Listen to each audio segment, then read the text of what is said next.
Assalamualaikum warahmatullahi wabarakatuh. Selawat dan salam ke atas junjungan besar kita Nabi Muhammad SAW. Allahumma salli ala Muhammad wa ala alihi wa sahbihi ajma'in. Apa khabar semua? InsyaAllah mudah-mudahan anda berada dalam keadaan sihat, sejahtera. Bersama dengan saya Da'i Hadari dan anda sedang menyaksikan Tanyalah Ustaz. Dengan hari ini kita bincang, dapatkan manfaat, dapatkan ilmu berkaitan dengan hadis dan amalan. Dengan topiknya kita fokuskan kepada jaga lisan, yang mana perbincangan ini anda juga boleh tonton secara siaran high definition ataupun definisi tinggi di www.tonton.com.my. Baiklah para penonton sekalian, hari ini insya-Allah kita dapatkan manfaat, dapatkan ilmu tentang hadis ini, iaitu jaga lisan, dan kita sangat beruntung kerana bersama dengan saya untuk dapatkan butiran kata-kata, pesanan serta pencerahannya. Kita sangat bertuah kerana bersama dengan saya hari ini Ustaz Halim Din. Assalamualaikum Ustaz. Waalaikumsalam warahmatullahi wabarakatuh. Katanya apa khabar? Alhamdulillah. Seronok jumpa orang kampung ni. Itulah. Baik Ustaz. Hari ini topik yang sangat best.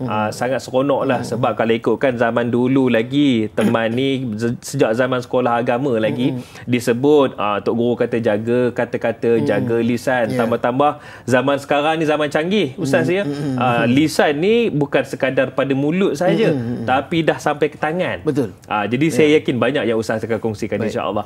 Cumanya para penonton sekalian, jadi saya nak ajak anda semua untuk sama-sama sebar luaskan ilmu yang kita dapat hari ini, dan sama-sama tanda pagar ataupun hashtag Tanyalah Ustaz TV3. Baiklah, dengan lafaz bismillahirrahmanirrahim, topik hari ini iaitu hadis dan amalan jaga lisan. Sebagai permulaan diskusi kita, Ustaz ya, apakah gambaran awal yang akan kita bincangkan? Silakan.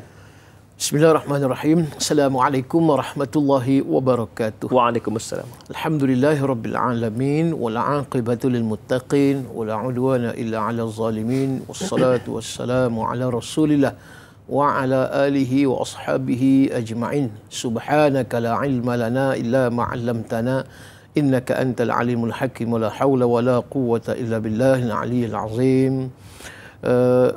Yang saya muliakan Ustaz Da'i Hadari selaku moderator ataupun peneman saya pada pagi ini, dan kepada kru-kru Tanyalah Ustaz di TV3, tuan-tuan dan puan-puan muslimin dan muslimat yang dirahmati lagi dikasihi sekalian. Alhamdulillah. Pertama-tamanya marilah kita memanjatkan sesyukur kita ke hadirat Allah dengan nikmat iman dan Islam yang Allah kurniakan sehingga pada saat ini kita dapat melaksanakan tuntutan syariat dan juga perkara-perkara yang berkaitan dengan kehidupan beragama. Dan alhamdulillah pada pagi ini satu topik Ustaz kita nak bersama-sama nak berkongsi dan juga menjadi sebagai suatu pedoman ataupun guide untuk kita memacu kehidupan kita berlandaskan hukum Allah Subhanahu wa taala. Dan apabila disebut tadi saya tajuk yang kita nak bicarakan pada pagi ini, yakni berkaitan dengan hifzul lisan. Bahasa Arab disebut hifzul lisan ataupun jaga lidah ataupun jaga lisan ataupun jaga perkataan. Kalau orang tua dulu, mak bapak dulu kata, kamu jaga mulut kamu tu. Gitulah lebih kurang tu. Bahasa orang kampung, jaga mulut kamu tu. Ya, sebab apa dia? Mulut ni Ustaz ataupun lidah ni tak bertulang. Itu kita faham. Bila tak bertulang ni, dia bebaslah. Satu lagi orang kata, mulut kau ni tak ada insurans ke? Gitu kan. Bila mulut tak ada insurans ni, dia boleh nak cakap apa, cakap ataupun dia bebas. Sedangkan bila mana kita melihat dalam kitab-kitab termasuk Imam Al-Ghazali yang membimbing dan mendidik kita berakhlak mulia dari sudut tasawufnya, maka bersama dengan hadis Nabi SAW yang dipetik, maknanya menjaga lisan ini adalah sebahagian besar, bukan kata sebahagian kecil, sebahagian besar yang menjadi asbab maka kita ini manusia yang dimuliakan oleh Allah ataupun manusia yang akan diazab. Lidah ni Ustaz, tuan-tuan dan puan-puan dan penonton sekalian, di antara anggota yang paling kecil daripada anggota badan, tetapi kesannya cukup besar kalau sekiranya disalahgunakan. Sebab itu kata ulama, ya, sesungguhnya lidah itu seumpama pisau yang apabila disalahgunakan maka dia akan melukai ramai orang. Itu disebut, ya. Kan itulah tuan-tuan dan penonton sekalian, topik kita pada pagi ini. Bagaimana kita perlunya menjaga lisan kita, sebab dia mempunyai kesan dunia dan petah lagi di akhirat kelak. Kalau kita melihat dalam sebuah hadis Nabi SAW, Nabi menyebut la yastaqimu abdi, tidak lurus, ya, sesungguhnya la yastaqimu imanul abdi hatta yastaqima qalbuh. Tidak lurus iman seseorang itu, seseorang hamba itu, sehinggalah lurus yang disebut hatinya. La yastaqimu qalbuh hatta yastaqima lisanuh. Dan tidak lurus hati seseorang itu, kata Nabi, sehingga lurusnya lidah. Begitu kesan, tuan-tuan dan sidang penonton sekalian, ya. Kita bila mana melihat lidah ini menjadi peranan yang cukup penting. Betul. Sebab itu dalam riwayat dia menyebut, setiap pagi seluruh anggota badan merayu kepada lidah. Wahai lidah, janganlah kamu buat pasal pada hari ini. Janganlah kamu buat slack. Janganlah kamu buat masalah pada hari ini. Sebab dengan kamu nanti kami satu badan akan merana sengsara diazab oleh Allah Subhanahu wa taala. Allahu akbar. Ini di antara yang kalau kita melihat, ya, sebab lidah ini adalah suatu anggota badan yang mana menjadi suatu keadaan yang cukup dahsyat besok di akhirat. Akan disoal, yang jawab amalan daripada lisan. Sidang penonton sekalian, amalan daripada lidah. Kalau sekiranya lidah digunakan untuk membaca Quran, lidah digunakan untuk menyampaikan sesuatu yang baik, lidah yang digunakan untuk berzikir, lidah yang digunakan untuk menasihati dan seumpamanya, maka sudah tentulah lidah itu dapat menyelamatkan diri kita keseluruhannya. Tapi kalau lidah ni yang disebut, lidah ni kita kata tadi, lidah kata lidah bercabang pun dia juga kan, cakap tak serupa bikin, ya, kemudian apa dia selalu mengeji orang, melaknat orang, kemudian apa dia lagi selalu memaki orang, kemudian memfitnah lagi, masya-Allah. Kemudian ada istilah kita kata lidah yang kuat mencarut. Yang ni, dan termasuk juga lidah yang banyak bercakap perkara-perkara porno umpamanya, ya, yang berkaitan dengan lucah, rafas. So di situ kita nampak, lidah ni berperanan untuk apa? Mensteadikan, ya, di hidup kita, yang mana hidup kita yang kita nak ialah hidup kita yang mendapat keredaan Allah Subhanahu wa taala. Kerana itu tuan-tuan dan puan-puan sidang penonton yang dirahmati Allah sekalian, bagi saya tajuk yang kita sedang bicarakan sebagai mukadimah pada pagi ini, ya, jaga lisan, menjadi suatu topik yang perlu diperhatikan pada setiap hari. Hari-hari kita kena jaga lidah kita. Kita kena kawal lidah kita supaya tidak terlajak, supaya kita tak terlanjur. Dalam sebuah hadis sahih Nabi, dalam sebuah hadis dhaif Nabi sallallahu alaihi wasallam ada menyatakan bahawa, ya, ahabbul a'mali ila Allah hifzul lisan. Di antara kata Nabi, amalan yang cukup dicintai oleh Allah ialah menjaga lisan. Walaupun hadis dhaif saya kita ambil sebagai fadail amal. Maknanya Allah menyukai, mencintai, menyayangi orang yang jaga lidah mereka, jaga mulut mereka, jaga lisan mereka daripada terkeluar daripada landasan ataupun tergelincir daripada landasan yang sebenar. Kerana itu mari kita sama-sama untuk menekuni, ya, banyak lagi perkara yang kita akan bincangkan pada pagi ini tentang menjaga lisan, insya-Allah. Wallahu a'lam. Insya-Allah. Baiklah, kalau kita lihat, ya, para penonton sekalian, dalam rukun negara kita, iaitu poin yang kelima, kesopanan dan kesusilaan, dan itulah yang diterapkan dalam agama kita yang mulia ini, iaitu agama Islam. Jadi Ustaz, untuk hari ini kita bawakan hadis dan amalan berkaitan dengan jaga lisan ni. Apakah hadis yang kita akan angkat sebagai pengajian kita pada pagi ini? Silakan. Baik.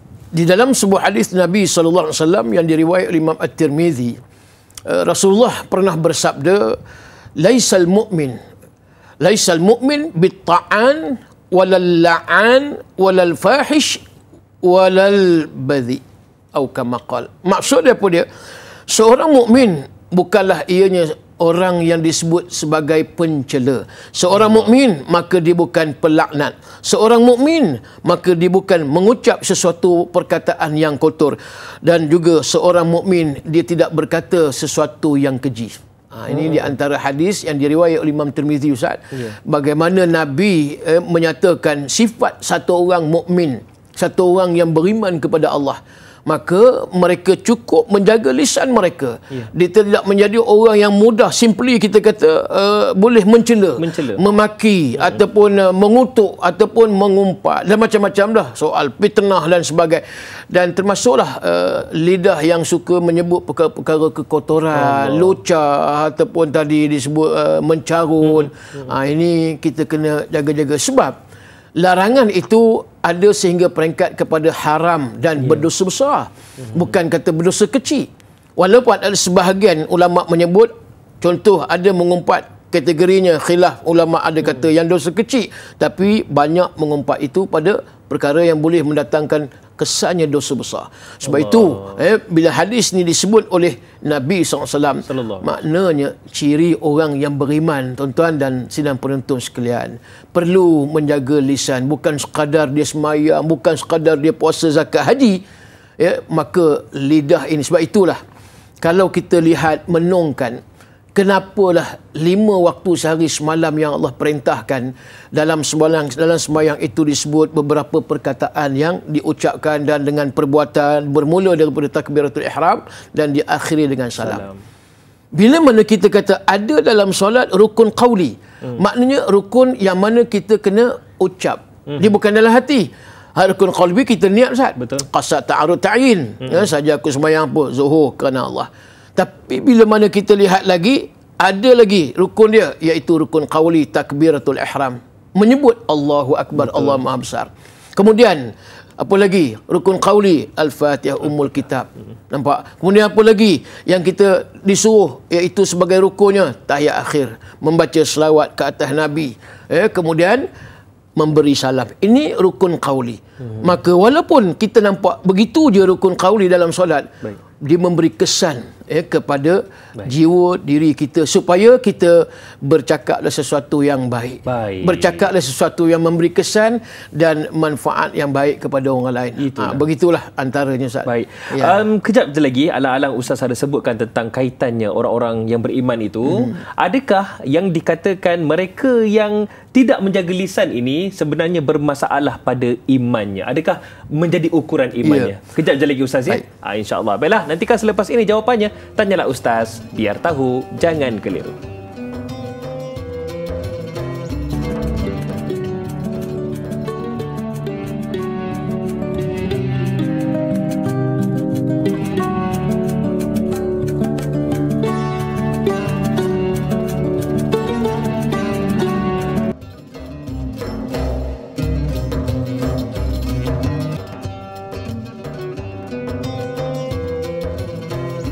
Tanyalah Ustaz, biar tahu, jangan keliru, membawakan kepada anda pelbagai pencerahan termasuklah huraian dari persoalan yang mungkin membelenggu fikiran kita. Dan hari ini kita belajar sesuatu yang sangat istimewa berkaitan dengan hadis dan amalan, iaitu kita fokuskan kepada jaga lisan kita.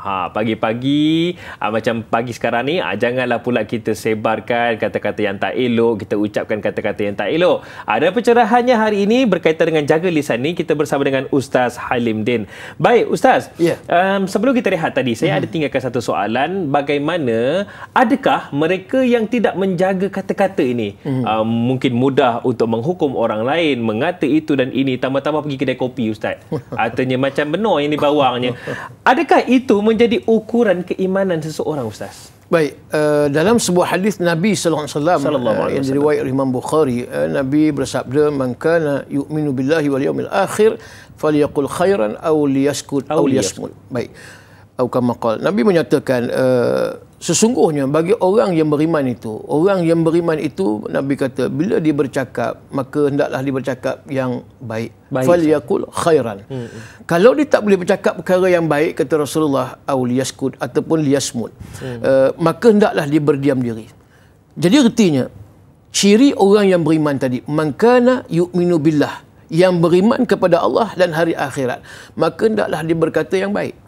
Kalau sekiranya kita tadilah Ustaz tak kira di kedai kopi ke tak kedai kopi kan, kalau mulut ni yang disebut mudah untuk orang kata mencerca orang, memaki orang, mengeji orang, sebab dipengaruhi kadang-kadang dengan sifat diri dia, iaitu dia pemarah umpamanya, dan panas baran. Kadang-kadang benda tu benda yang sikit, kita kata benda yang kecil salah, tapi dia jadi sebagai jadi dibesar. Sebab kita kena faham juga, bila mana orang yang dalam keadaan marah didatangi oleh iblis dan syaitan, yang ni yang kita takut ni, dan dia yang akan orang kata apa dia, menyiram lagi, menyiram lagi petrol lagi letakkan minyak dalam api dia lagi semarakkan lagi supaya kita lagi panas lagi panas. Saya teringat satu kisah ketika mana Sayyidina Uthman ibn Affan pada waktu itu didatangi oleh puak-puak musyrikin yang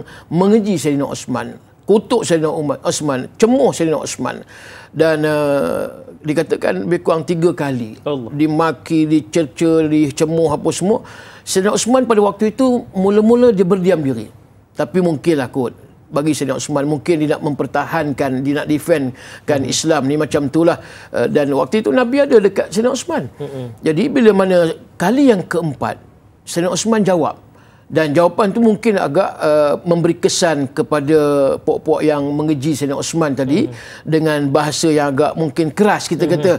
Bukan maksud Sayyidina Uthman dia dengan bahasa yang orang kata bahasa kotor tak elok, cuma mungkin dalam keadaan tegas.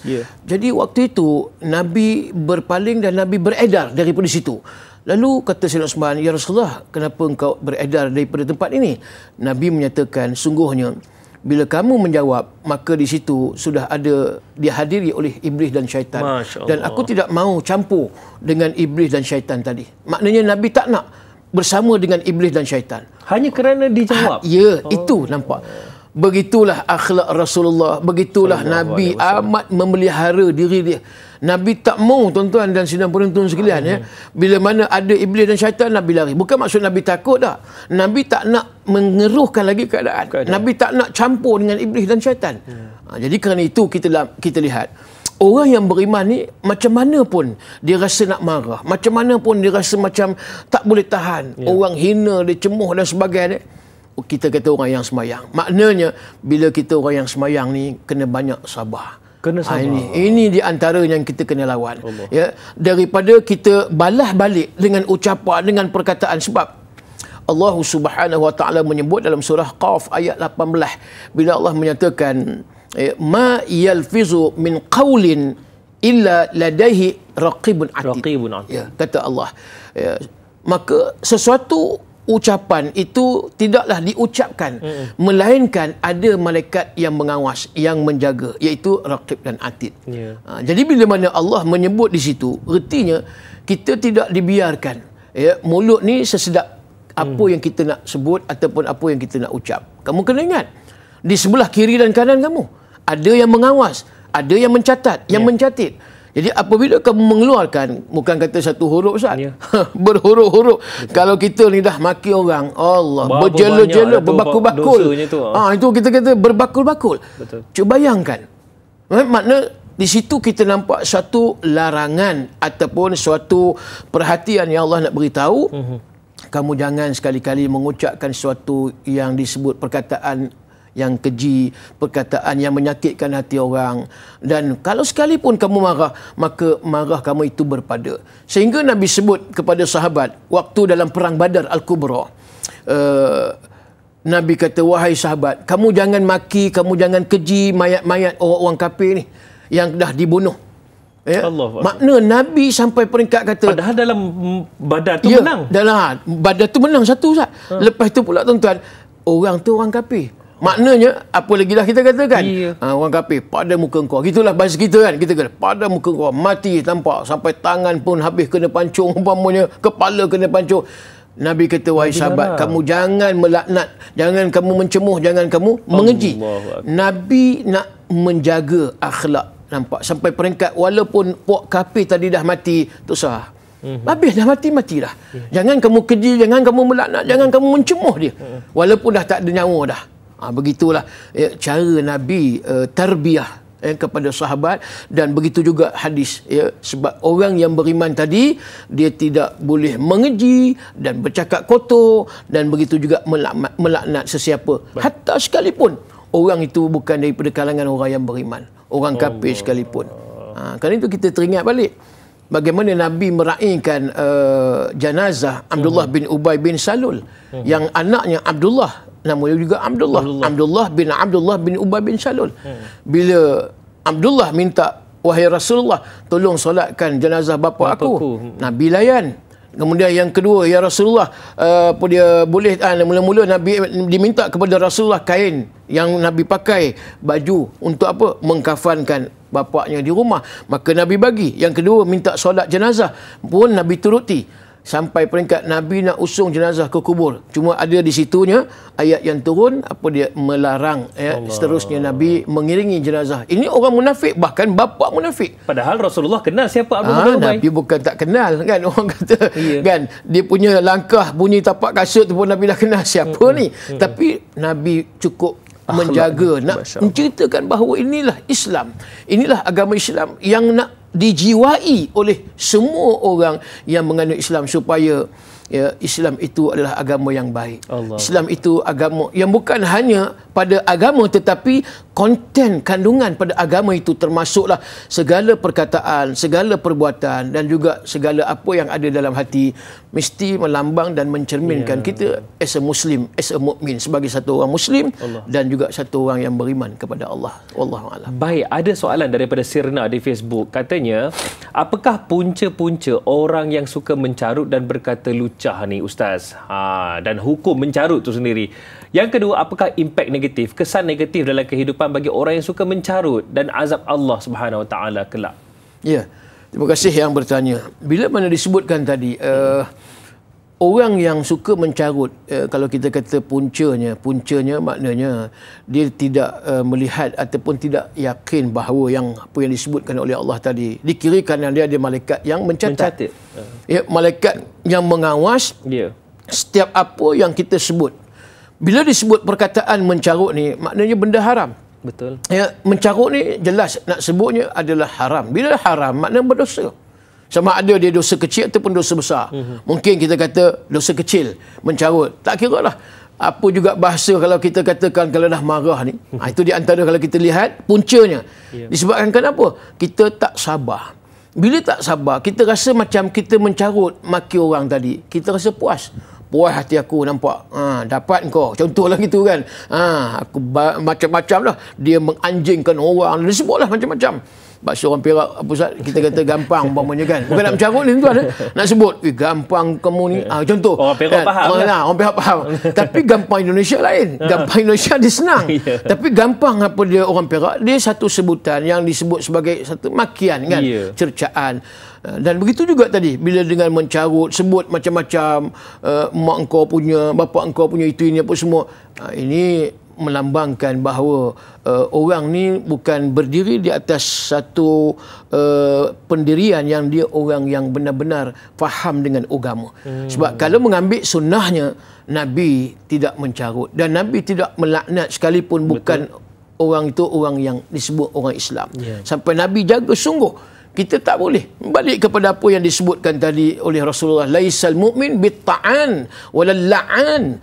Orang yang beriman tu mereka tidak akan melaknat, mereka tidak akan menyebut perkataan yang kotor, mereka tidak akan mencela seseorang. Dan begitu juga wal fahish, mereka tak akan mengeji seseorang, walal badhi, dan begitu juga mereka tidak akan dia berkata sesuatu yang menyakitkan hati orang. Benda-benda keji ni, kalau kita pun tuan-tuan dan puan-puan sekalian, orang kata kita macam-macam, kita pun tak boleh terima, kita pun berangin lah, kita kata geram, terasa orang juga. terasa kan. Jadi kalau macam tu, sebab itu kita bila mana kita nampak dia mencerca kita, maki kita, itulah kata tadi Rasulullah SAW, Rasulullah SAW maknanya mengajar kita supaya kita ni kena bertahan.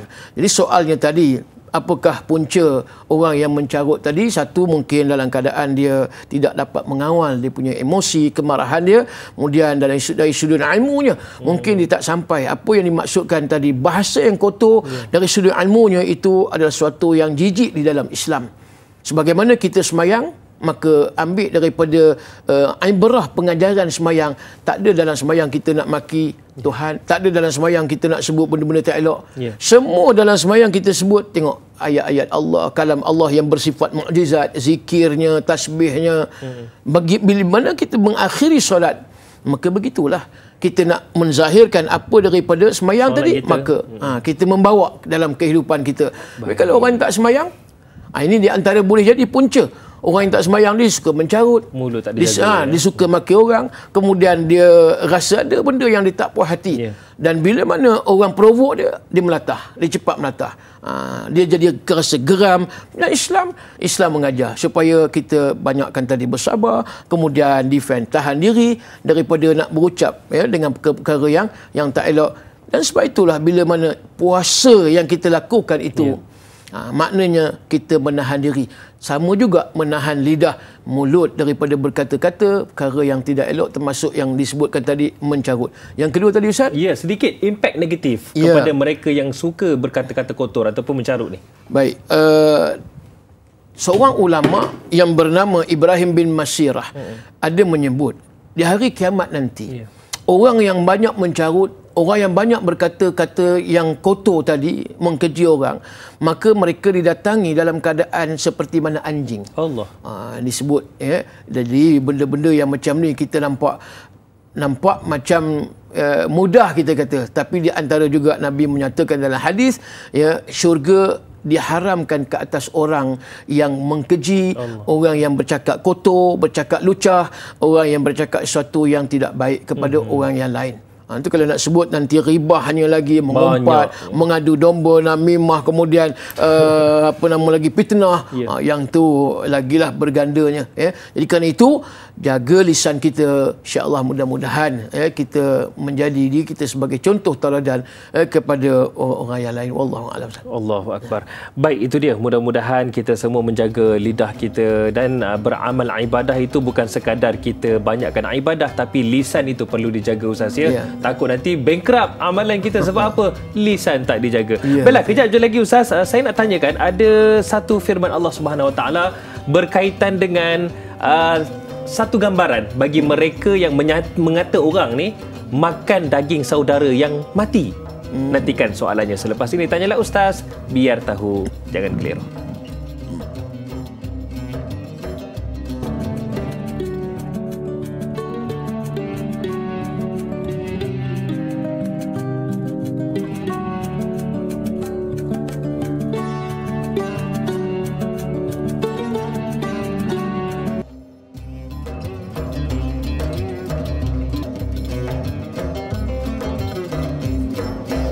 Terima kasih diucapkan kepada para penonton Tanyalah Ustaz, biar tahu, jangan keliru. Yang dikabarkan bukan sekadar di Malaysia, bahkan ada sahabat-sahabat kita yang berada di Nun Selatan, iaitu di Kota Singa, Singapura.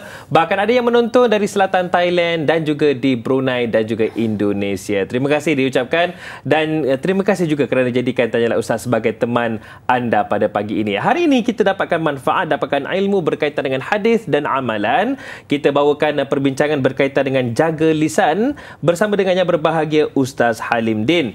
Baik Ustaz, firman Allah dalam surah Al-Hujurat, a'udzubillahi minasyaitonirrajim, ya ayyuhalladzina amanu ijtanibu katsiran minadh-dhanni inna ba'dadh-dhanni itsm wa la tajassasu yaghtab ba'dukum ba'dha ayuhibbu ahadukum ay yahkula lahma akhihi. Maksudnya, janganlah kamu mencerca. Saya ambil wala tajassasu tu ya. Janganlah kamu mencerca, menghina. Kenapa Allah bagi satu ibarat seolah-olah kita ni kalau mencerca, menghina, kita makan daging saudara sendiri yang telah mati.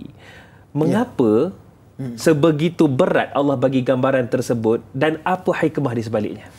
Baik, kalau kita melihat apa yang disebutkan tadi itu satu akibat ya, ataupun suatu keadaan bagi seseorang yang apa perbuatan mereka perbuatan mereka sehingga Allah menyatakan sebegitu keadaan memakan daging saudara kamu yang sudah mati. Kalau dilihat di dalam surah Al-Humazah, wailul likulli humazatil lumazah. Yang pertama disebut humazah, yang kedua lumazah. Humazah ni maknanya dikatakan oleh Al-Imam Suyuti rahimahullah, dan begitu juga yang disebut oleh Imam Ibn Katsir dalam tafsirnya.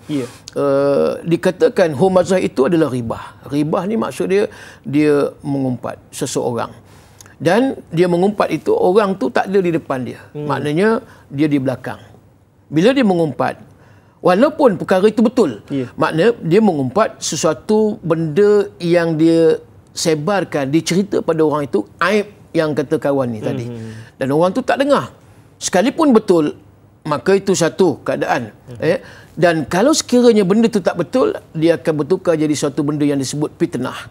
Sekalipun betul, itu pun Islam amat-amat menjaga. Jangan sekali-kali kamu melakukan ribah tadi, mengumpat yang katakan sahabat kamu, sebab dia tak dengar. Walhal benda itu kalau betul sekalipun, kita dilarang sebab itu aib. Bila aib, kita jangan ceritakan aib orang pada orang lain. Begitu. Baik, itu disebut sebagai ribah. Yang kedua disebut lumazah. Lumazah ni maknanya dia bercakap di depan-depan. Dia kutuk kawan di depan-depan. Aku tengok kau punya telinga ni kenapa kecil sebelah, umpama contoh. Ulama kata walaupun dengan perli ataupun sindiran ataupun sinis, maka itu dikira sebagai lumazah. Bahkan ada orang buat lawak. Dia buat lawak itu pun dia saja nak bagi orang gelak, maka itu pun dikira sebagai lumazah. Kesan dia Allah. Kalau disebutkan tadi Ustaz, maknanya makan daging saudara diri sendiri, itu disebut ribah. Manakala lumazah pun kata ulama kedua-duanya sama. Sama ada humazah, sama ada lumazah, sama ada di depan ataupun di belakang. Maka kedua-duanya seolah tadi dia memakan daging saudara yang sendiri tadi disebut sebagai bangkai, iaitu mayat tadi. Itulah kalau kita melihat Islam ni cukup prihatin. Sekalipun kita kata benda tu memanglah orang ni kawan-kawan kita kadang-kadang Ustaz. Kawan-kawan boleh jadi lawan. Kawan-kawan kadang-kadang boleh jadi lawan. Mula-mula elok, rasa dia ada pada kita. Yalah, waktu kita berkawan okey, tapi one day nanti kita tak tahu. Kan? Allah Subhanahu Wa Taala nak uji mereka ni bergaduh. Bila bergaduh nampak apa yang ada tadi, rahsia aku tahu. Oh, dia ni aku tahu. Habis disampaikannya. Habis. Dia pernah melanggar pelacur. Contohlah Ustaz, contoh. Aku tahu dia pernah minum arak. Dia pernah pergi kelab malam, pamu contoh. Di sini dia bila mana rahsia ni, bila mana dia tak puas hati nanti ataupun menyebabkan tergurih dan sebagai scratch, sesuatu yang mungkin boleh berlaku, maka dia akan mula dikorek balik, mula akan disebarkan kepada orang ni. Bahkan hari ni dengan adanya media sosial, medsos, kemudian macam-macam hari ni IG, Facebook dengan TikTok dan sebagainya, orang hari ni lagi mudah nak sebarkan aib seseorang. Sebab itu Nabi kata kamu kena tutup aib orang, maka esok di akhirat Allah akan tutup aib kamu. Kita fikir itu je tuan-tuan sedang penonton sekalian. Tak ada gunanya kita nak sebarkan aib orang. Walaupun memang ada aib, kita pun ada aib, saya pun ada aib, Da'i Hadari pun ada aib. Tuan-tuan yang menonton pada pagi ini semua ada aib. Tapi Allah nak tutup aib kita, maka kita kena tutup aib orang, jangan disebarkan. Sebab itu suatu larangan di dalam Islam. Bahkan disebutkan tadi, tuan-tuan sanggup memakan daging saudara kita tadi. Allah, benda yang kita kata suatu perumpamaan yang Allah nak sebut, janganlah. Begitu dahsyatnya akibat daripada orang yang mengumpat, ribahnya tadi. Begitu juga ada yang mengadu domba, kemudian macam-macam, tuduhan, fitnah dan seumpama. Kerana itu Islam ni dia agama protection, agama yang memberi perlindungan kepada penganut dia, supaya kita jangan simply mudah-mudah kita nak sebut hal orang. Sebelum kita nak tuding kepada orang, tuding pada diri kita. Sebelum kita nak cakap aib orang, kita kena tanya diri kita. Apakah kita ni bebas, freedom, merdeka daripada aib? Tidak. Kita bergelumang dengan perkara-perkara maksiat. Allah saja yang tahu. Cuma Allah tutup aib kita tu kerana apa? Allah nak bagi peluang. Jadi jangan kita rasa kita ni dah hebat sangat, seolah macam tak ada aib. Jangan, ya. Sebab Allah Subhanahu Wa Taala Maha mengetahui bersama dengan malaikat yang disebut tadi Raqib dan Atid, insya-Allah. Tapi Ustaz, teman nak tanyalah sebagai mungkin pertanyaan mewakili para penonton di luar sana. Kita tahu benda ni. Bahkan Allah menyatakan dalam Al-Quran yang mana tafsir dalam bahasa Rumi pun banyak. Di masjid, di surau pun banyak juga ustaz ada kuliahkan topik ni. Tapi kenapa masih lagi ada ramai nak ghibah, mengata, mengumpat ni ustaz? Ya. Satu perkara yang saya nampak disusun oleh almarhum Syekh Fatih Yakan dalam kitab Madza Ya'ni Intima'il Islam. Perkara yang perlu kita beri fokus dalam hidup berakidah. Saya mestilah Muslim dari sudut akidah. Perkara yang ke-18 disebut oleh Syekh Fatih Yakan, tak silap saya, iaitu perlu kita sentiasa rasa muraqabatullah. Apa makna muraqabatullah? Iaitu kita sentiasa rasa bahawa Allah memerhatikan diri kita. Memerhatikan hati, memerhati tindak tanduk kita, memerhati perkataan dan ucapan yang kita sebut. Kalau orang yang ada keyakinan tadi, muraqabatullah, Allah mengawasi, Allah memerhati setiap apa yang kita sebut, rasa-rasanya apa yang dia nak ucap, kata Imam Asy-Syafi'i rahimahullah, hendaklah kamu berfikir dahulu sebelum kamu ucap apa-apa juga perkataan, lidah lisan kamu. Itu kata Imam Syafi'i. Jika kamu nak bercakap, kalau natijahnya itu memberi kepada orang yang dengar tadi sakit hati, jadi bengkak, bahasa kita lah kan, jadi bengang dan sebagainya, maka lebih baik kita jangan bercakap. Sebab itu Nabi kata tadi, kalau kamu nak bercakap bagi orang yang beriman, falyaqul khairan. Kamu bercakap yang baik. Kamu bercakap sesuatu yang ada natijah pahala, memberi manfaat. Tapi kalau kamu bercakap nanti, aku takut bila aku cakap ni orang tak seronok dengan aku. Orang tak suka dengan aku. Bahkan orang benci. Kalau boleh kamu diam dan tak usah bercakap lah. Begitu. Sampai peringkat orang rayu supaya hang ni tak usah cakap lah. Jangan kamu bercakap lah. Aku tak boleh lah. Cakap merapu umpamanya. Cakap je ke laut. Tak apa benda. Kosong kita katakan. So kata Nabi Aulia Skut, lebih baik kita berdiam. Berdiam itu bukan kita bodoh, tapi kita yang cerdik. Kenapa cerdik? Kerana kita hifzul lisan.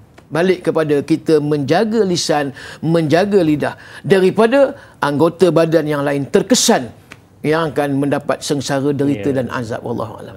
Syahir Alia pula di Facebook, beliau bertanya, katanya, adakah orang yang suka berkata sesuatu yang tak sopan ni mempunyai masalah hati ustaz dan juga mental? Kerana apa yang keluar dari mulut itu berpunca dari hati. Macam mana untuk mengekang anak-anak dari berkata sesuatu yang buruk atau keji, kerana perkataan tersebut telah menjadi perbuatan harian dalam kalangan anak-anak sekarang. Amat malu untuk didengari. Mungkin Ustaz boleh kongsikan. Ada dua soalan di situ. Tadi saya dah sebut di antara hadis yang Nabi kata, la yastaqimu imanul abdi hatta yastaqima qalbuh. Maka tidak lurus iman seseorang itu sehingga lurus qalbuh. Maksud dia hatinya. Kerana itu iman itu akan dilihat, akan dipantau sejauh mana hati itu yang disebut hati Allah. Disebut sebagai hati Allah. Maknanya hati dia hati yang meyakini dengan apa lagi? Dengan sifat Allah yang basar, yang sama, yang maha melihat, maha mendengar. Kalau hati ini tidak ada di situ, bagaimana hati itu nak membawa kepada seluruh anggota tubuh badan tadi untuk melakukan perkara-perkara kebajikan, perkara-perkara khair dan sebagainya. Kerana itu Imam Ghazali menyebut hati itu adalah raja. Dan seluruh anggota badan itu adalah dia punya soldier, dia punya bala tentera dia. Kalau hati itu raja tadi yang baik, maka raja itu akan mengarahkan seluruh tubuh badan, baik tangan, baik kaki, baik perut, kemaluan, termasuk lidah. Supaya apa dia? Supaya kamu jadi askar yang terbaik. Kamu jadi soldier yang cukup hebat. Maknanya dia mengarahkan sesuatu daripada tentera tadi berlakulah adil di dalam apa pun perkara yang kamu nak buat. Maksud adil letakkan sesuatu pada tempat. Kalau tangan, kamu jangan mencuri umpamanya. Mata, kamu tengok tempat yang baik umpamanya. Dan telinga, kamu dengar sesuatu yang baik umpamanya. Kaki, kamu melangkah ke tempat yang baik. Maka kemaluan, kamu jangan melakukan zina umpamanya. Kerana itu, hati tadi disebut. Adakah ia menjadi punca? Mulut boleh bercakap sesuatu yang keji tadi. Jawapan dia, na'am. Maknanya, betul. Disebabkan hati tak bersih, disebabkan hati kotor, maka dia akan mempengaruhi seluruh tubuh badan. Ya, mata, baik telinga, kemudian baik tangan dan yang lain. Bila hati tadi tak betul, maka habislah. Yang lain pun sama juga.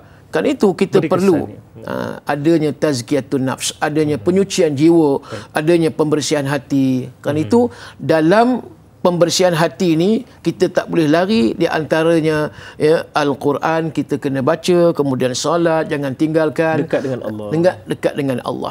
Kemudian datanglah majlis ilmu, sebab majlis ilmu itu banyak perkara yang kita dapat manfaat daripadanya. Soalan kedua tadi, macam mana nak didik anak-anak muda? Sebab kalau memang betul pun Ustaz, ni pengalaman saya sendiri ketika berkunjung ke sekolah-sekolah untuk menyampaikan sedikit perkongsian bersama dengan adik-adik ni, bahasa anak-anak muda sekarang kita takut dengar Ustaz. Kadang-kadang tu perkataan yang tak elok ni seolah-olah jadi macam zikir harian pula. Betul. Macam mana tu kita takut sebab generasi muda ni bakal mewarisi kepimpinan masa akan datang. Ya, betul. Bila disebutkan tadi generasi anak-anak muda remaja hari ini di sekolah dan ialah di tempat-tempat lain, sebenarnya pengaruh. Ya, kita nampak pengaruh. Betul lah kita kata perlunya parents ataupun ibu dan ayah memainkan peranan sebenarnya bukan setelah anak itu bersekolah, tetapi sebenarnya bermula, kalau kita kata pendidikan Islam sebenarnya sebelum dia berkahwin. Yang Nabi suruh carilah calon, sama ada suami ataupun calon isteri yang ada asas agama. Sebab asas agama inilah nanti akan mendidik. Bila mana dah berkahwin, maka katalah dengan izin Allah mengandung si isteri tadi. Dan bila mana mengandung, apa yang disuruh di dalam Islam supaya yang si isteri mengandung tadi perbanyakkan membaca Al-Quran. Banyakkan baca Quran, zikir, supaya apa dia? Supaya nak absorb, nak serap masuk ke dalam janin yang sudah deduh di dalam perut ibu tadi. Kemudian sampailah keluar lahirnya anak tadi, lama lebih kurang dalam 9 bulan. Kemudian lahirnya anak tadi 7 hari, diberi nama yang baik, kemudian ditahnik dan sebagainya. Tahnik itu adalah suatu sunnah. Maknanya tahnik apa kita kata? Bahasa belah mulut saya. Belah mulut. Kan kita akan cari orang alim. Kita akan cari qari umpamanya, kita cari orang yang banyak bercakap sesuatu yang baik, menyampaikan ilmu, yang banyak membaca Quran. Supaya apa dia? Supaya kesan kepada budak ni yang ditahnik tadi. Maka bila tahnik pada orang yang alim tadi, mudah-mudahan kita kata mulutnya besok mulut seperti mana orang alim ni. Tapi kalau kita lari daripada sunnah Nabi tadi, tapi ya Ustaz, kadang-kadang tahnik juga sampai 3 orang alim, sampai 3 ustaz. Tapi bila besar, mulut kita kata, kamu ni tak tahulah, dulu mak ni tahnik pada orang hebat-hebat, mulut sekarang ni kamu lain macam pula. Dia tak terhenti. Jangan kata, oh lepas tahnik ni dengan orang alim, anak aku jadi okey. Mulut dia tak mencarut, mulut tak makin amun. Tak. Dia melalui satu proses tarbiyatul aulad. Betul. Maknanya kita nak mengasuh anak. Supaya kita kata apa? Along, jangan mencarut, nampak? Orang tua kata, ni kena cili kang, nampak? Cabai mulut ni, nampak? Kerana apa? Kerana nak bagi tahu bahawa itu suatu larangan. Itu signal dia. Jangan cakap kotor. Nanti mak, memang ada setengah ibu, setengah mak. Dulu-dululah, sekarang ni wallahualam mungkin rasa kesian kot dengan anak. Dulu kalau mak tu dengar anak mencarut, dia buat betul. Dia buat betul. Dia ambil cabai, potong, masuk Allah. Jenuh lah, pedas mulut ni. Tak tahu dah berapi-rapi ni. Itu diajar bersungguh. Memang diajar. Itu ibu dulu, mak dulu. Sebab itu kita nampak hari ni, kalau kita setakat, sebut, janganlah cakap macam tu alo. Kita rasa nampak hari ni susah. Sebab apa? Environment, suasana hari ni. Betul. Pengaruh luar. Dan juga pergaulan, cara berkawan. Kawan-kawan yang ada pun nampak. Memang kaki, orang kata kaki mencarut. Cakap, kalau orang Kedah kata hang aku tu biasalah kan. Tapi ini bukan hang aku lagi. Kan? Bodoh. Contoh gitu je. Dia panggil kawan, bodoh. Kan? kau ni contohlah kan, dia menggelarkan seorang itu dengan panggilan yang bodoh. Jongang. Allah, apalah bahasa yang disebut. Maka kerana itu kita nampak anak-anak remaja hari ni perlu balik kepada back to basic balik. Bila mana Islam mengajar supaya apa dia? Supaya bercakaplah kamu wahai anak aku, cakap perkara yang elok, dengan mak bapak cakap dengan lemah lembut, cakap penuh adab dan akhlak. Bila mana anak ni tak belajar ilmu adab, mereka tak belajar akhlak, maka kita khawatir, takut. Walaupun dia mempunyai segulung ijazah yang hebat sekalipun, tapi dari sudut akhlak percakapan, akhlak mulut, akhlak lisan tak wujud, maka melihat bagaimana sosial masyarakat dalam keadaan dia tak seimbang. Bila kita jumpa orang ni cakap macam ni, orang ni cakap macam ni, dan mudah juga orang tu dipengaruhi dengan sesuatu sentimen yang kalau yang tak elok. Benda yang tak elok, dia mudah maki orang, dia mudah cerca orang, dia mudah keji orang, dan dia mudah macam-macam lah apa yang dia rasa nak sebut. Dia tak fikir kesan daripada bahasa ungkapan yang disebutkan tadi, memberi kesan yang tak baik, baik yang mendengar ataupun pada diri dia sendiri. Sebab itu Nabi kata, orang yang melaknat seseorang, kalau sekiranya orang tu tak buat, laknat itu balik kepada orang yang melaknat. Akan balik kepada orang yang melaknat. Baik, insya-Allah. Jadi Ustaz, apa-apa pun ibu dan ayah tu kena mula dulu untuk mendidik anaknya. Insya-Allah, lagi dan lagi kita akan bicarakan dan kita akan sembangkan dalam topik hari ini, jaga lisan. Terus setia dan bersama dengan kami dalam Tanyalah Ustaz, biar tahu jangan keliru.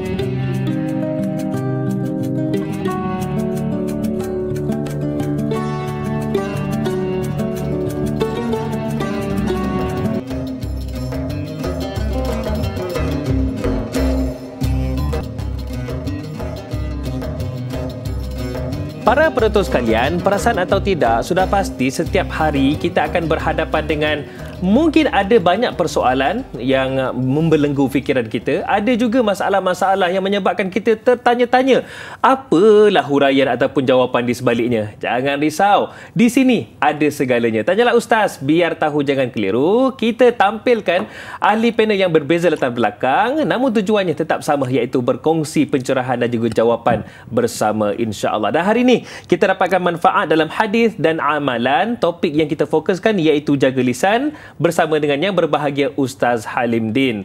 Baik Ustaz, ramai yang nak tahu ni Facebook Ustaz apa? Mungkin nak tanya soalan dekat sana. Ya, Facebook saya Halim Din. Halim Din. Ya, itu saja. Kenapa saya tanya tu Ustaz? Sebab betul lah, zaman sekarang ni ustaz-ustaz pun ada laman sosial. Soalan daripada Al-Shal ni cantik betul. Ni ada kaitan dengan laman sosial ni. Punca mendapat dosa adalah melalui lisan dan tulisan. Macam di Facebook kan, ramai orang tulis macam-macam Ustaz ya. Meskipun tanpa bicara, bagaimana Islam mengajar umatnya supaya berfikir dahulu sebelum berkata-kata dan menulis, jangan sampai menghina orang lain. Itu yang pertamalah. Okey, yang kedua, apakah manfaat dan kelebihan bagi orang-orang yang bijak menjaga lisannya? Silakan Ustaz. Baik, terdahulu saya nak memetik dalam surah Al-Baqarah ayat yang ke-83, Allah Subhanahu Wa Taala menyatakan wa qulu linnas husna. Maka hendaklah kamu bercakap ataupun berkata kepada manusia itu husna, dengan perkataan yang baik.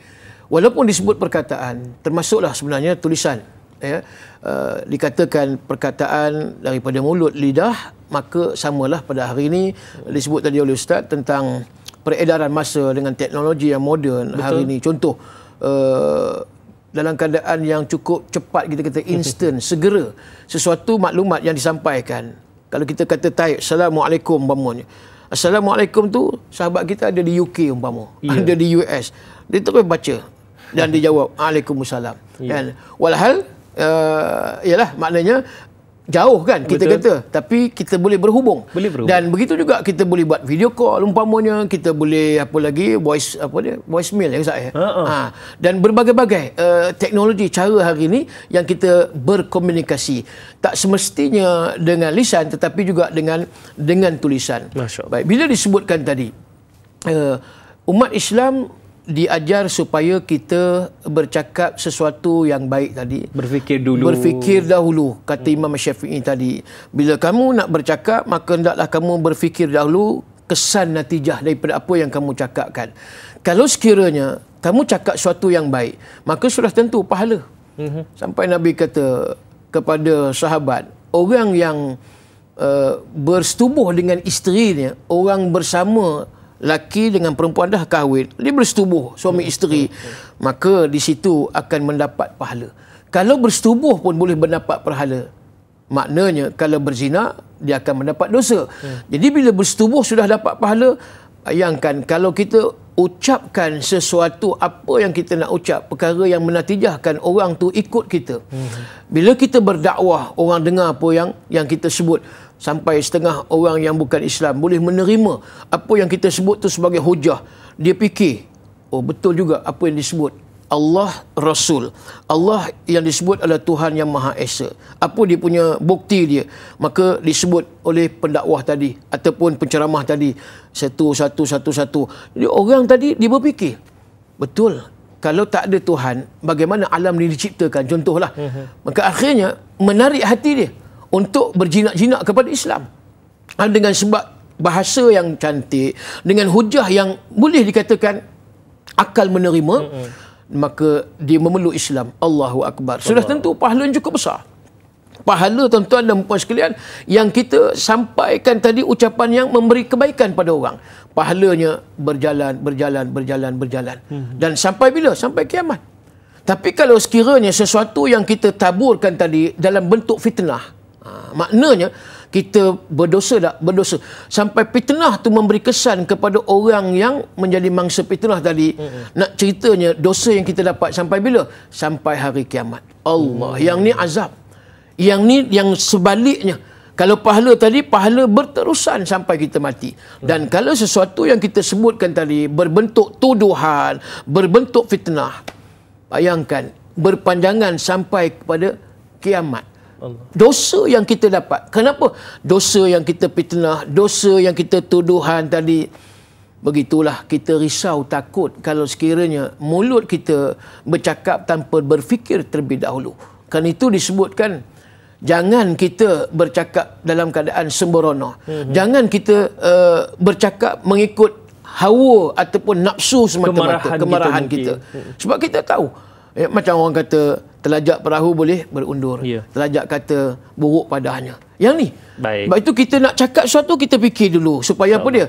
Ada kesan yang baik. Kalau tidak, lebih baik tadi kita diam. Kemudian tadi yang disebut kita akan sambung pada selepas ini. Baiklah. Banyak lagi kita akan bincangkan, Ustaz. Termasuklah kejap lagi ada yang saya nak tanyakan tentang kalau orang ajak kita mengumpat, apa kita nak kena buat. Kejap lagi, Ustaz.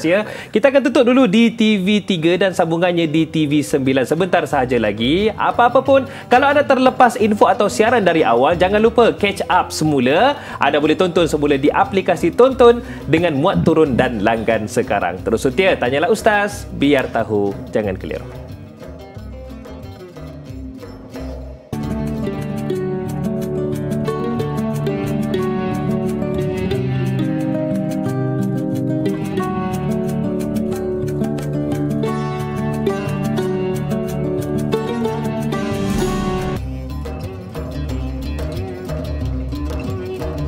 Dari utara ke selatan, timur ke barat, semuanya memilih untuk menonton Tanyalah Ustaz, biar tahu, jangan keliru. Dan hari ini, para penonton sekalian, kita bicarakan tentang hadis dan amalan berkaitan dengan jaga lisan.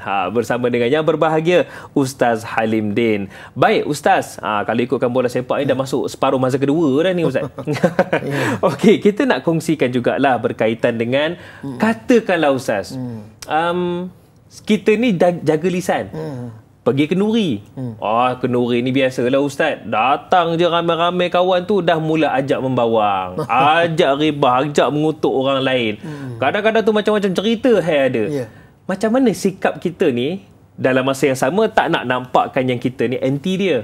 Tapi dalam masa yang sama kita tak nak mengutuk. Apa yang kita perlu lakukan, Ustaz? Ya, kalau kita lihat tadi, memanglah perkara yang disukai oleh iblis dan syaitan, benda-benda yang diharamkan oleh syarak. Bila mana perkara riba, kita mencemur, mengkeji, duduk ramai-ramai lagi seronok. Masa bawang tadi kan, ni pengantin ni kenapalah baju dia macam ni, umpama contoh, dia ni macam ni, kenapalah ada je tak kena kan. Walhal ialah itu orang punya, betul, majlis. Orang kata majlis kan. Kenapa kita ada je benda-benda yang kita tak ni lah. Jadi ginilah, untuk kita punya adab dan akhlak, kita ni nakkan hidup ni berpahala, kita nakkan hidup ni jauh daripada dosa, dan kita sedia maklum bahawa segala perkara umpatan, mencemooh, mengeji tadi itu bukan satu sikap dan juga sifat bagi orang yang beriman. Sebab bagi orang yang beriman, dia akan bercakap, maka cakap itu perkataan yang baik-baik. Kalau sebaliknya, maka dikira sebagai suatu perkara yang keji, maka sudah tentu berdosa. Jadi adakah kita suka kepada perkara dosa yang kita lakukan tadi? Kerana itu, untuk mengelakkan daripada kita berada di dalam kelompok tersebut, Allah Subhanahu Wa Taala ada menyebut di dalam Al-Quran surah Al-Qasas ayat yang ke-55. Allah mengatakan, wa idza sami'un lagwa a'radu anhu. Dan kata Allah, apabila kamu mendengar perkataan yang sia-sia, maka kata Allah, a'radu anhu, hendaklah kamu elakkan ataupun jauhkan daripada kamu berada sekali dalam kelompok jangan tersebut. Bersubahat. Jangan kamu bersubahat. Sekalipun kita dengar je, kita tak cakap Ustaz, kita dengar. Tapi dengar tu pendengaran syaitan. Sedap kita pula jadi, dengar. Memang kita jadi seronok. Ya, dalam hati, ya. Walaupun kita tak cakap, ni kita diam. Itu kita kata sebagai syubhat. Jadi kita elakkan lari daripada kelompok tersebut. Macam Nabi tadi. Makna bila Nabi lari daripada Sayyidina Osman membalas sikap puak musyrikin yang mengeji Sayyidina Osman, maka Nabi kata, aku tak nak bersama dengan puak di situ ada yang syaitan. Jadi Nabi jauhkan diri dia daripada terus berada dalam majlis tersebut. Itu nak disebutnya. Baik, apa dia, bila mana kita katakan tadi, Islam ni dia agama yang konstruktif, agama yang membina. Dia membina masyarakat, dia membina suatu keadaan supaya mana? Supaya kita semua menjadi manusia yang berakhlak mulia. Lepas tu Nabi kata, min husnil islamil mar'i tarkuhu ma la ya'ni. Keelokan, kebagusan daripada orang Islam itu, kata Rasulullah, ialah mereka meninggalkan sesuatu yang tidak manfaat, maka mereka pergi kepada suatu perkara yang ada manfaat. Jadi manfaat ini faedah untuk apa? Untuk Islam. Untuk siapa? Untuk diri kita. Tapi kalau sekiranya kita tidak berlaku adil pada diri kita, maknanya sesuatu yang kita lakukan itu terjebak kepada kemusnahan, kehancuran. Contoh tadi, wailul likulli humazatil lumazah. Sampai Allah mencela, laknat kata Allah, neraka wil kata Allah. Kemudian Allah kata apa lagi? Musnah kata Allah bagi orang yang menjadi pencela dan pencaci. Sama ada humazah ataupun lumazah. Kedua-duanya sama. Mereka itu balasannya akan dicampakkan ke dalam neraka Allah Subhanahu Wa Taala. Kerana itu kita hati-hatilah sesuatu yang kita nak ucapkan, dan jaga lisan kita, mudah-mudahan kita menjadi orang yang beriman dan bertakwa kepadanya. Jauhilah. Jangan duduk situ. Walaupun tak bercakap, dengar sedap je. Itu bahaya, tuan-tuan puan-puan. Baik, Siti Nurbayah Ustaz di Facebook katanya, apakah keburukan yang akan terjadi kepada seseorang yang tidak menjaga lisannya sehingga ada istilah yang ditafsirkan, kata orang tua dululah kan. Kata-kata yang tidak baik yang keluar dari mulut tu dianggap lebih tajam dari sebilah pisau belati. Macam mana tu Ustaz? Dulu kita pernah dengar apa dia, sebab mulut santan binasa sebab mulut badan binasa. Jadi bila mana kita dengar ungkapan tersebut, begitulah, sebab mulut ni badan kita boleh jadi masalah. Ada kadang-kadang orang bertindak agresif dengan kita maki orang akan, orang kata apa, belasah kita, orang pegang pukul kita. Itu tak dinafikan, memang dah ada dah. Macam-macam kes. Balas secara fizikal. Dia balas secara fizikal. Sebab mulut. Kita maki orang, kita cerca orang, dan sebab kita balas. Tapi Nabi ajar, biarlah dia nak cakap apa pun, kita kena terima dan jadi kita sabar. Sabar itu adalah kemenangan. Betul. Bukan maksud kita tak cakap tu hang ni bodoh lah. Contohlah orang dah maki hang sebut macam-macam buruk bapa mak hang. Betul hang boleh diam. Kalau aku tak boleh. Contoh kan, kawan ni racun pula kan. Disuruh. Itu bukan cara Nabi dan bukan cara Islam. Tapi bukan maksud kita rela dipijak. Kalau orang hina Rasulullah, biarlah, tak apalah kan. Orang nak hina-hinalah Nabi. Itu tak bolehlah tuan-tuan. Orang hina Allah, kita pun diam. Maknanya kita kena bertindak, tapi mengikut kaedahnya lah. Kata kaedahnya, mengikut caranya, mengikut apa yang kita boleh balas tadi, supaya apa dia mendengar itu satu perkara yang lunak. Akhirnya maka dia pula menerima Islam. Contoh, itu yang Nabi bawa Islam di Mekah begitu. Walaupun orang cerca Nabi macam-macam, apa orang tak kata Nabi majnun, orang kata Nabi gila, Muhammad kahang ni batal sebab anak laki Nabi dah tak ada, meninggal dunia. Muhammad batal. Apa dia batal ni, maksud dia putih waris, dah tak ada dah waris sebab anak laki dah tak ada. Tapi Nabi tidak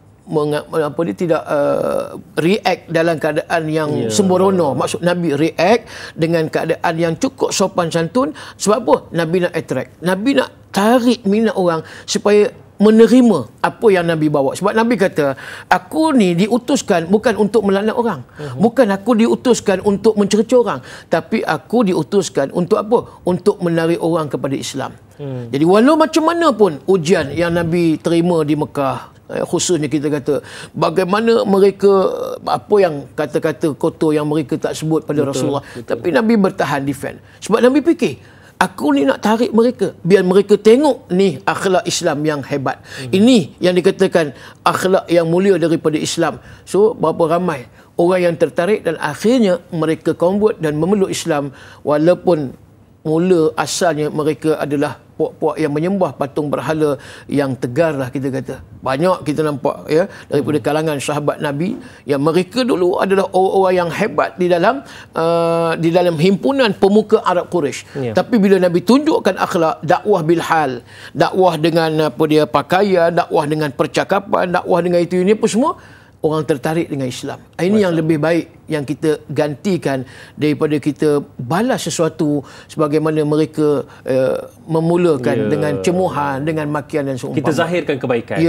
Okey Ustaz, alang-alang Ustaz ada sebut juga berkaitan dengan kisah-kisah yang berlaku kepada baginda Nabi SAW. Saya tertarik dengan sedikit bacaan yang saya lakukan, iaitu berdasarkan kitab Rahiqul Makhtum, kitab sirah karya Syekh Safi Rahman Al-Mubarakpuri, yang mana dituliskan dalam itu antaranya yang Rasulullah kena ni teruk secara fizikalnya, sebagai contoh yang diletakkan usus unta di atas baginda Nabi. Antara yang dinyatakan Rasulullah itu adalah majnun, gila. Ada juga yang kata Rasulullah itu sihir. Kita ni kalau orang kata kita jumpa bomoh pun kita dah marah. Ini kan pula kalau orang kata kita bomoh, lagi kita marah kan. Apa kunci kesabaran baginda Nabi?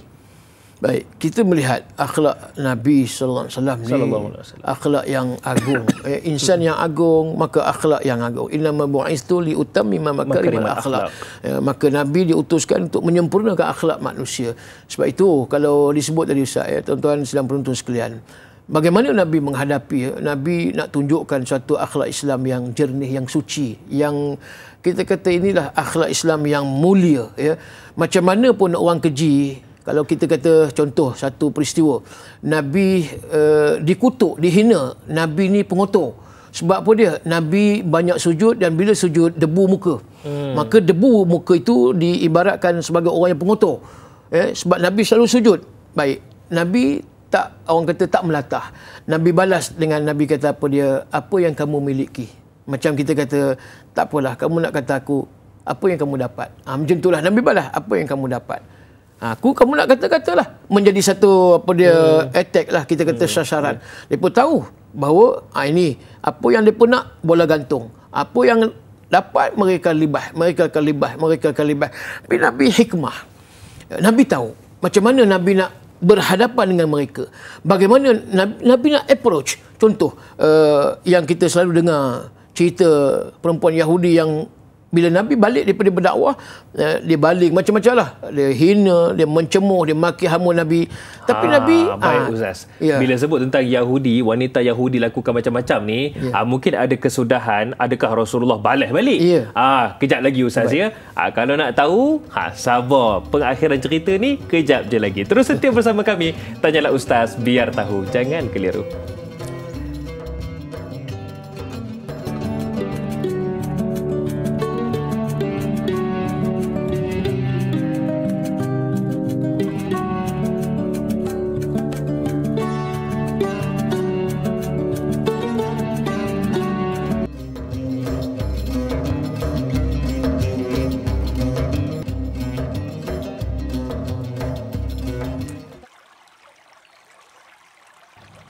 Sallallahu ala Muhammad Sallallahu alaihi wasallam Sallallahu ala Muhammad Sallallahu alaihi wasallam Ya Nabi salam alaika Ya Rasul salam alaika Ya Habib salam alaika Salawatullah alaika. Tanyalah Ustaz TV3 dan Alhamdulillah andalah penonton yang kami amat-amat sanjungi dan Alhamdulillah hari ini kami nak ucap terima kasihlah kerana kami terus teguh berdiri di sini kerana sokongan dan juga tontonan anda semua. Dan para penonton sekalian, Tanyalah Ustaz, biar tahu jangan keliru. Hari ini kita bicarakan tentang hadis dan amalan. Beruntungnya sebab kita belajar hadis tahu hari ini berkaitan dengan jaga lisan bersama dengan yang berbahagia Ustaz Halim Din. Baiklah Ustaz, kita berada di mungkin kalau ikutkan fasa akhir-akhir hujung-hujung kita perkongsian kita hari ini, kita nak tahulah kisah daripada tadi tu, sambungan kisah bagaimana akhlak Nabi berhadapan dengan wanita Yahudi yang tak habis-habis nak menyakiti hati Rasulullah. Silakan. Baik.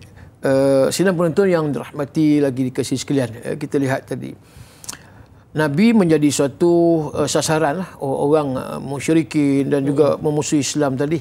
Dan apabila perempuan Yahudi tadi, dia selalu menghalang kerja dakwah Nabi ataupun dalam erti kata menghina Rasulullah.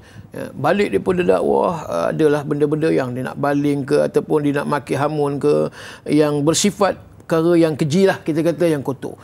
Tapi itulah Nabi. Bila disebut Nabi ni tak balas apa pun.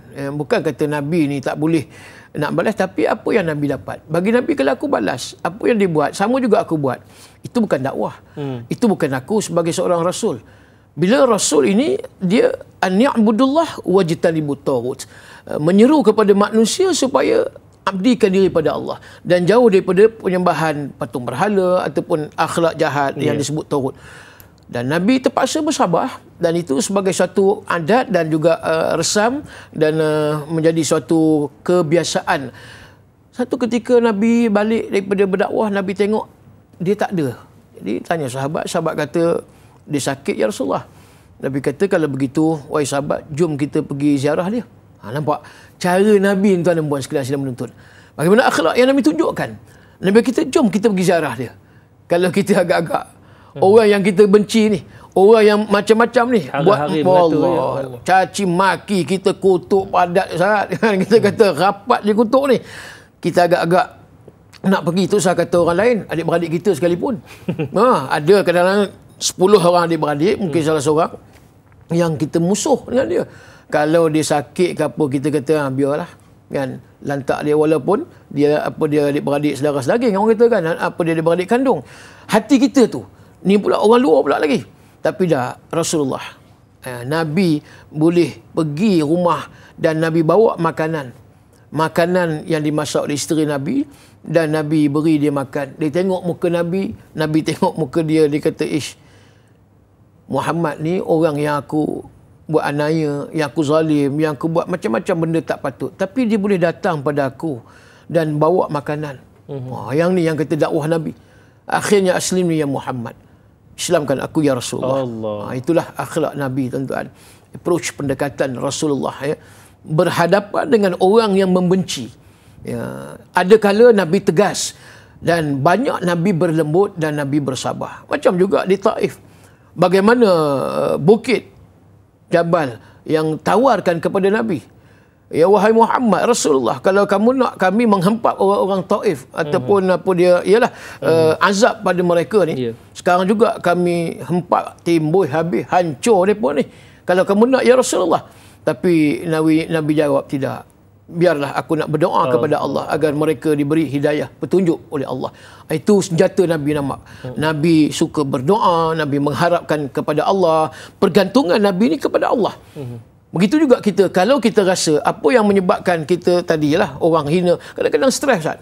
Kadang-kadang kita jadi apa dia depression, kemudian kita jadi macam yalah tekanan, pressure, ya. Orang kata bukan kata depannya, belakang, kiri, kanan. Sampai peringkat macam mana agak-agak anak kita umpama contoh. Seorang anak kita masalah penagih dadah. Yang lain alhamdulillah. Tapi sebabkan seorang penagih dadah ni, orang kata kita maki cerca serapat-rapat sampai kita kata aku tak tahan lah. Aku tak tahan, aku nak pindah daripada kampung ni. Nampak? Ini ujian. Maka kita kena sabar. Walaupun cemuhan, walaupun makian dan macam-macam orang kata, sebabkan seorang. Tapi kita harus ingat, selagi mana mereka memaki ke, mencerca ke, menuduh kita apa, maka kita berpahala. Dan Nabi peringatkan pula, bagi orang yang maki, orang yang cerca, bagi orang yang mulut tak jaga tadi, duk cakap benda-benda tuduhan dan sebagainya, walaupun besok mereka di akhirat bawa iaitu pahala semayang, bisolatin wa zakatin wa siyamin, dapat pahala zakat, bayar, kemudian pahala puasa nak laksanakan, kemudian sembahyang. Tapi Nabi kata, orang ni innal muflis min ummati. Mereka adalah golongan yang muflis nanti di akhirat. Mereka bawa ya'ti wa qad syatama hadha wa qadhafa hadha. Mereka bawa apa dia? Dalam masa yang sama mereka pernah menuduh, mereka pernah maki, mencela. Siapa dia? Mencela kita.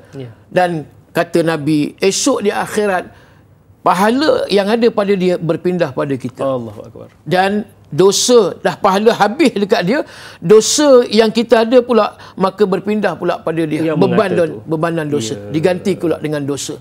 Yang ni yang kita fikir dalam hadis yang sahih ni, Imam Bukhari. Maka kita yakin bahawa kita tak rugi, ya, sebab orang yang mencela kita, maki, hamun, tuduh macam-macam, kita akan dapat pahala. Tak di dunia kita dapat untung, di akhirat pasti.